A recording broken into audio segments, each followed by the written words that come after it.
ونصلی ونسلم علی سیدنا و مولانا محمد نبی الامین المکین الکریم الرؤوف الرحیم اما بعد فاعوذ باللہ من الشیطان الرجیم بسم اللہ الرحمن الرحیم قال اللہ تبارک و تعالی فی القرآن المجید ورفعنا لک ذکرک صدق اللہ مولانا العظیم ان اللہ و ملائکتہ یصلون علی النبی یا ایھا الذین آمنوا صلوا علیہ وسلموا تسلیما اللہم صلی علی سیدنا و مولانا محمد وعلی آلہ وصحبہ وبارک وسلم۔ اللہ رب العزت کی توفیق سے اور تاجدار کائنات صلی اللہ علیہ وآلہ وسلم کے نعرین پاک کے تصدق سے ہم اللہ رب العزت کی بارگاہ اقدس میں حاضر ہیں اور دعا کرتے ہیں کہ رب کائنات ہماری حاضری کو اپنی بارگاہ اقدس میں قبول فرمائے۔ معزز ناظرین و سامعین، آج کے جمعۃ المبارک کے لیے جس موضوع کا انتخاب کیا ہے وہ ہے رفعت ذکر مصطفیٰ صلی اللہ علیہ وآلہ وسلم، بلندی ذکر مصطفیٰ صلی اللہ علیہ وآلہ وسلم۔ رب کائنات نے قرآن مجید فرقان حمید میں ارشاد فرمایا وَرَفَعْنَا لَكَ ذِكْرَكَ۔ اللہ رب العزت اپنے پیارے محبوب علیہ السلام سے ارشاد فرما رہا ہے کہ اے پیارے محبوب، ہم نے آپ کا ذکر آپ کی خاطر بلند کر دیا۔ مالک کائنات محبوب کائنات علیہ السلام سے یہ خطاب کر کے ارشاد فرما رہا ہے کہ میرے سوہنے مصطفیٰ، میرے سوہنے محبوب، ہم نے آپ کے ذکر کو آپ کی خاطر بلند کر دیا۔ اب اس آیت کریمہ میں مختصراً آج کے جمعۃ المبارک کے حوالہ سے اگر دیکھیں تو سب سے پہلا نقطہ جو سمجھنے والا ہے، رب کائنات فرما رہا ہے کہ محبوب ہم نے آپ کا ذکر بلند کر دیا۔ مالک کائنات اپنے آپ کو اس آیت کریمہ میں ہم کہہ کر جمع کا صیغہ استعمال فرما رہا ہے۔ رب کائنات فرماتا ہے محبوب ہم نے آپ کا ذکر بلند کر دیا۔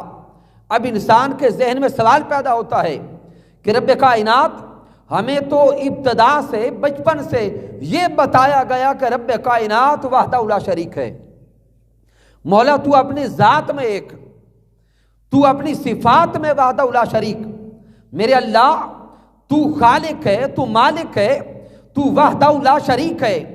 مولا ہمیں تو یہ بتایا گیا کہ تو احد ہے، تجھے ایک مانا جائے، تجھے احد مانا جائے، تجھے واحد مانا جائے، لیکن اس آیت مبارکہ میں جب تو رفعت ذکر مصطفیٰ کی بات کرتا ہے فرماتے وَرَفَعْنَا لَكَ ذِكْرَكَ کہ ہم نے اپنے محبوب کے ذکر کو بلند کر دیا۔ اب انسان کے ذہن میں سوال پیدا ہوتا ہے کہ اسی قرآن میں مالک کائنات فرماتا ہے قُلْ هُوَ اللَّهُ أَحَدٌ، محبوبہ فرما دے کہ وہ اللہ احد ہے، وہ ایک ہے، وہ واحد ہے، وہ احد ہے۔ لیکن اسی قرآن مجید میں رب فرما رہا ہے کہ ہم نے آپ کا ذکر بلند کر دیا۔ اب ذہن سوال کرتا ہے کہ یہ جمع کا صیغہ، یہ ہم کا لفظ، یہ ایک کے لیے تو نہیں بولا جاتا، یہ تو ایک سے زیادہ کے لیے بولا جاتا ہے، یہ جمع کے لیے بولا جاتا ہے۔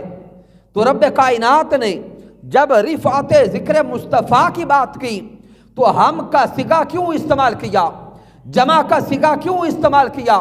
سامعین محترم، پورے کے پورے قرآن مجید فرقان حمید کو اٹھا کے دیکھیں، مالک کائنات جب بھی اپنی ذات کی بات کرتا ہے تو صیغہ واحد کا رکھتا ہے، لیکن جب بھی ذات مصطفیٰ پر عطاؤں کی بات کرتا ہے، شان مصطفیٰ کی بات کرتا ہے، مقام مصطفیٰ کی بات کرتا ہے اور اپنی عطاؤں کی بات کرتا ہے، تو رب کائنات واحد ہو کر ہمیشہ صیغہ جمع کا لاتا ہے۔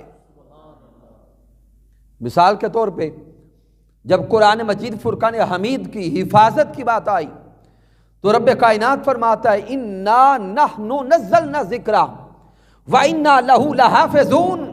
اللہ فرماتے ہیں ہم ہی اس قرآن کو نازل کرنے والے ہیں اور ہم ہی اس کی حفاظت کرنے والے ہیں۔ پھر رب کائنات نے جب ذات مصطفیٰ پر عطا کی بات کی پھر فرمایا الم نشرح لک صدرک، کیا ہم نے محبوب آپ کا سینہ کھول نہیں دیا اور آپ کو شرح صدر عطا کر نہیں دیا؟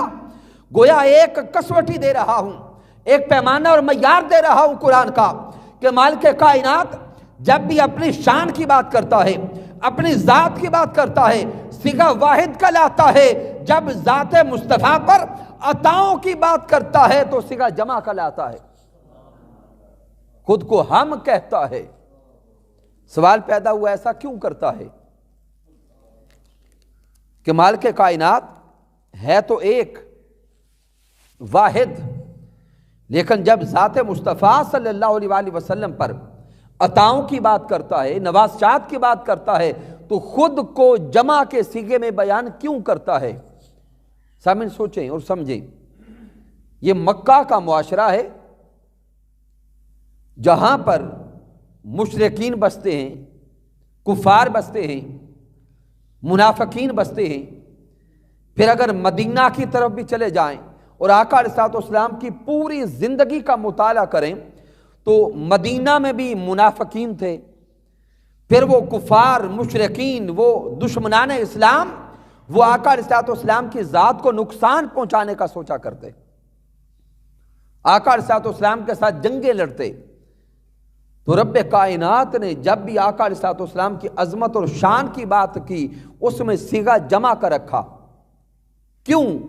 جمع کے صیغہ میں ایک طاقت کا اظہار ہوتا ہے۔ مالک کائنات جب تاجدار کائنات کی شان کو بیان کر رہا ہے، جمع کا صیغہ بیان کر کے دشمنان اسلام کو پیغام دیتا ہے، دشمنان مصطفیٰ کو پیغام دیتا ہے، کفار اور مشرکین کو پیغام دیتا ہے کہ دشمنان اسلام اور دشمنان مصطفیٰ تم دیکھ لو، مصطفیٰ کا ذکر بلند کرنے والے ہم ہیں، میں خدا اپنے مصطفیٰ کا ذکر بلند کر رہا ہوں۔ اب جو کافر، جو مشرک، جو دشمن جس میں ہمت ہے وہ مجھ خدا کے سامنے آئے اور دیکھے کہ خدا کی طاقت زیادہ ہے یا اس دشمن مصطفیٰ کی طاقت زیادہ ہے۔ رب کائنات اپنے آپ کو ہم کہہ کر ایک طاقت کا اظہار کرتا ہے، اپنی قوت کا اظہار کرتا ہے کہ ہم میں قوت ہے، ہم میں طاقت ہے، ہم میں رعب ہے، ہم میں دبدبا ہے کہ ہے کوئی ہمارے سامنے آ کے کھڑا ہونے والا؟ تو رب کائنات ہم کہہ کر اپنی طاقت کا اظہار کرتا ہے کہ ہم وہ طاقت والے ہیں جو مصطفیٰ کی عزت اور شان کو بڑھانے والے ہیں۔ پھر سامعین محترم، تاجدار کائنات صلی اللہ علیہ وآلہ وسلم کے پاس جب حضرت جبرائیل علیہ السلام یہ آیت مبارکہ لے کر آئے وَرَفَعْنَا لَكَ ذِكْرَكَ، کیا سوہنے محبوب ہم نے آپ کا ذکر آپ کی خاطر بلند کر دیا، تو میرے پیارے آقا علیہ الصلوۃ والسلام نے حضرت جبرائیل علیہ السلام سے پوچھا کہ جبرائیل جا رب کائنات سے پوچھ کیا کہ اللہ نے ہمارا ذکر کتنا بلند کیا اور کیسے بلند کیا۔ جو رب کائنات فرما رہا ہے کہ ہم نے محبوب آپ کا ذکر آپ کی خاطر بلند کر دیا، تو تاجدار کائنات صلی اللہ علیہ وآلہ وسلم نے جبرائیل علیہ السلام سے فرمایا جبرائیل جا میرے مولا سے پوچھ، میرے خالق سے پوچھ، میرے مالک سے پوچھ، اللہ رب العزت سے پوچھ کے تو آ کہ میرے اللہ نے میرا ذکر کس طرح بلند کیا اور کتنا بلند کیا۔ جبرائیل علیہ السلام اللہ رب العزت کی بارگاہ اقدس میں پہنچے اور عرض کرتے ہیں کہ اے سونے مولا، اے خالق کائنات، تیرا محبوب پوچھ رہا ہے کہ اے اللہ کی ذات اقدس، تو نے میرا ذکر کتنا بلند کیا، اے رب کائنات تو نے میرا ذکر کتنا بلند کیا اور کیسے بلند کیا۔ تو حدیث قدسی ہے، رب کائنات نے جبرائیل علیہ السلام کو جواب دے کے بھیجا کہ اے جبرائیل، میرے محبوب کو میرا پیغام سنا دے، اذا ذکرت معی، اے سونے محبوب، ہم نے آپ کے ذکر کو اتنا بلند کیا اور ایسے بلند کیا، جہاں جہاں پر مجھ خدا کا ذکر ہوگا، ساتھ وہاں پر اے میرے مصطفیٰ تیرا ذکر ہوگا۔ پوری کائنات میں جہاں جہاں ذکر خدا ہوگا، وہاں ذکر مصطفیٰ ہوگا۔ اے میرے سونے مصطفیٰ، ہم نے آپ کے ذکر کو وہ بلندی دی، وہ رفعت دی، وہ شان دی، وہ عظمت دی، وہ کمال دیا کہ جہاں جہاں ذکر خدا ہوگا، وہاں ذکر مصطفیٰ ہوگا۔ اور ساتھ ہم نے اعلان کر دیا، لا اذکر حتی تذکر، کہ آج کے بعد کوئی بندہ اس وقت تک مجھ رب کا ذکر نہ کرے جب تک میرے ساتھ ذکر مصطفیٰ نہ کرے۔ یہ پہلی تفسیر ہے وَرَفَعْنَا لَكَ ذِكْرَكَ کی، کہ رب کائنات نے ذکر مصطفیٰ کو کتنا بلند کیا۔ سامن یہ نکتہ سمجھیں، اتنا بلند کیا کہ جہاں جہاں ذکر خدا ہے، وہاں ذکر اونچا بولیں، ذکر مصطفیٰ ہے۔ اے میرے سونے محبوب، جتنے میں نے عوالم پیدا کیے، جتنی مخلوقات پیدا کی، عالم ناسوت ہوگا تو اگر ذکر خدا ہے ساتھ ذکر مصطفیٰ ہوگا، عالم ملکوت ہوگا تو جہاں ذکر خدا ہوگا وہاں ذکر مصطفیٰ ہوگا، عالم جبروت ہوگا جہاں ذکر خدا ہوگا وہاں ذکر مصطفیٰ ہوگا، عالم لاہوت ہوگا جہاں ذکر خدا ہوگا وہاں ذکر مصطفیٰ ہوگا، اور عالم ہاہوت ہوگا وہاں بھی جہاں جہاں ذکر خدا ہوگا ساتھ وہاں پر بھی ذکر مصطفیٰ ہوگا۔ اللہ رب العزت نے اعلان کر دیا کہ کائنات والوں سمجھ لو، میں نے محبوب کے ذکر کو اتنا بلند کر دیا، جہاں جہاں ذکر خدا ہے وہاں ذکر مصطفیٰ ہے۔ سامعین محترم، اب ذہن میں ایک سوال پیدا ہوتا ہے، کیا رب کائنات ہمیں تو نے لگا دیا اپنے ذکر کے ساتھ ذکر مصطفیٰ پر، کہ جب بھی تیرے نام کو جپے ساتھ نام محمد مصطفیٰ کا وظیفہ کریں، اور اذا ذکرت معی کہہ کر تو نے اعلان کر دیا کہ میں نے نام مصطفیٰ کو، ذکر مصطفیٰ کو اپنے ذکر کے ساتھ جوڑا ہے اور اپنے نام کے ساتھ جوڑا ہے۔ اے مولا، اب وہ چند نظارے بھی دکھا دے کہ تو نے کہاں کہاں ذکر مصطفیٰ کو اپنے ذکر کے ساتھ جوڑا ہے۔ تو سامعین محترم، حضرت آدم علیہ السلام بیان کرتے ہیں، اس حدیث مبارکہ کو امام جلال الدین سیوطی رحمۃ اللہ تعالی علیہ الخصائص الکبریٰ میں نقل کرتے ہیں، سیرت الحلبیہ میں نقل ہے، حضور شیخ الاسلام ڈاکٹر محمد طاہر القادری مدہ ذلہ والی سیرت الرسول میں نقل کرتے ہیں کہ حضرت آدم علیہ السلام بیان کرتے ہیں کہ اللہ رب العزت نے جب میرے بدن میں، میرے جسم میں روح ڈالی اور میں نے پہلی بار سر اٹھا کے اللہ کا عرش دیکھا، اللہ کا عرش دیکھا، تو میں نے وہاں پہ لکھا دیکھا لا الہ الا اللہ محمد الرسول اللہ۔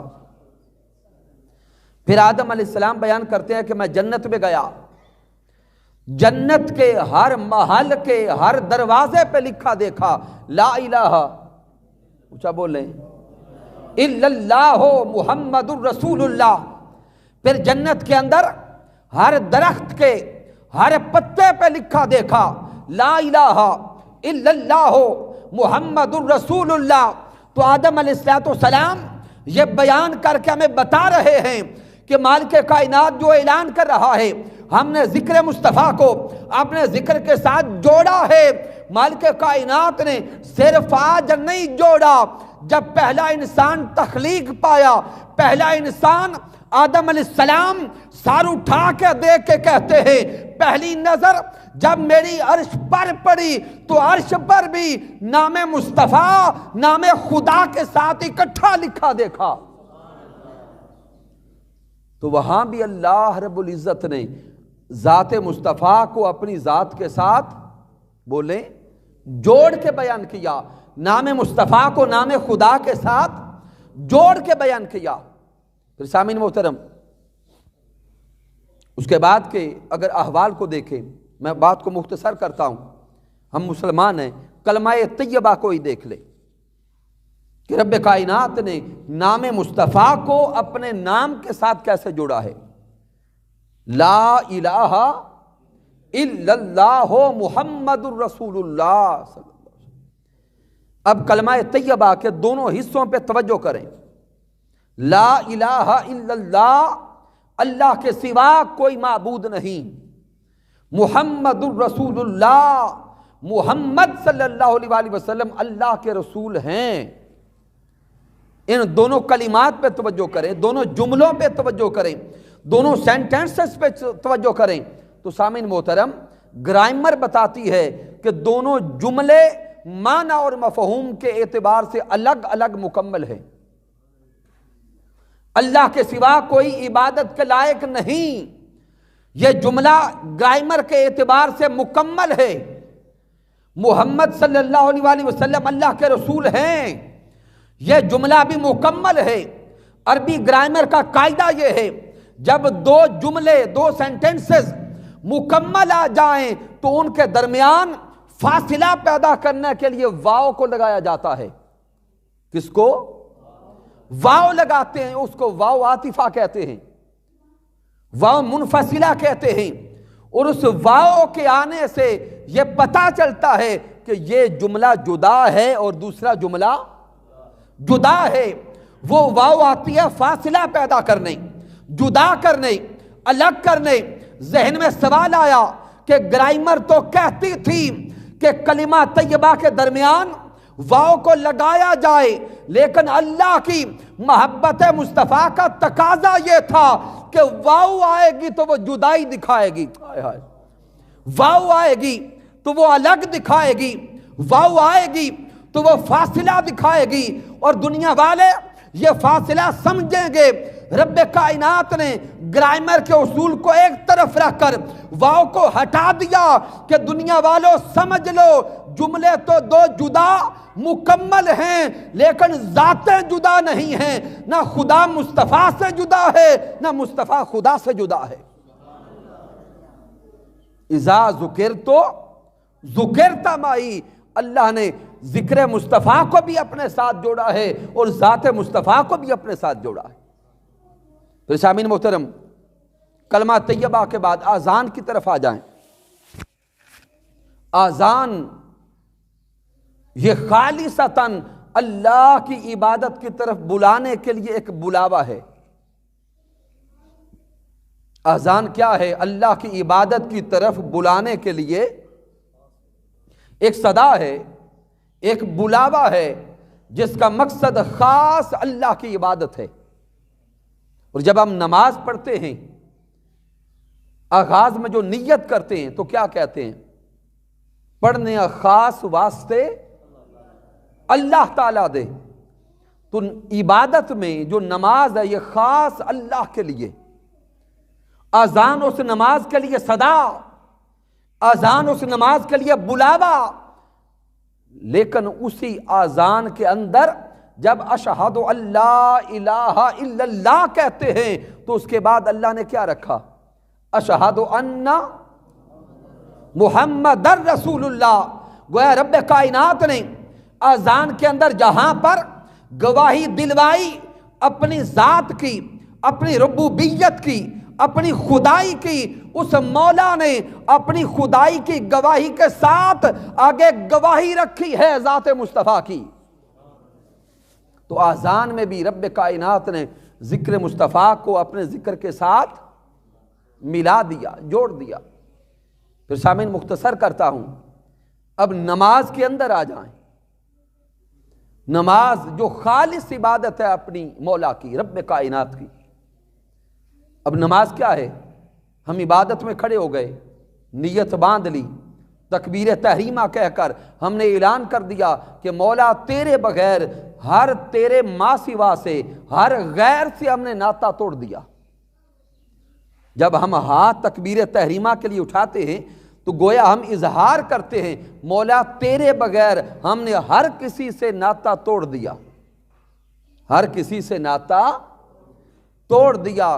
یہ الگ بات ہے کہ ہماری نماز کا حال یہ کہ ہمیں دنیا کے سارے دھندے یاد ہی نماز میں آتے ہیں کہ کس سے لینا کتنا ہے، کس کو دینا کتنا ہے، دکان کا حال کیا ہے، یہ ساری چیزیں ہمیں تو سمجھ اور یاد ہی نماز میں آتی ہیں۔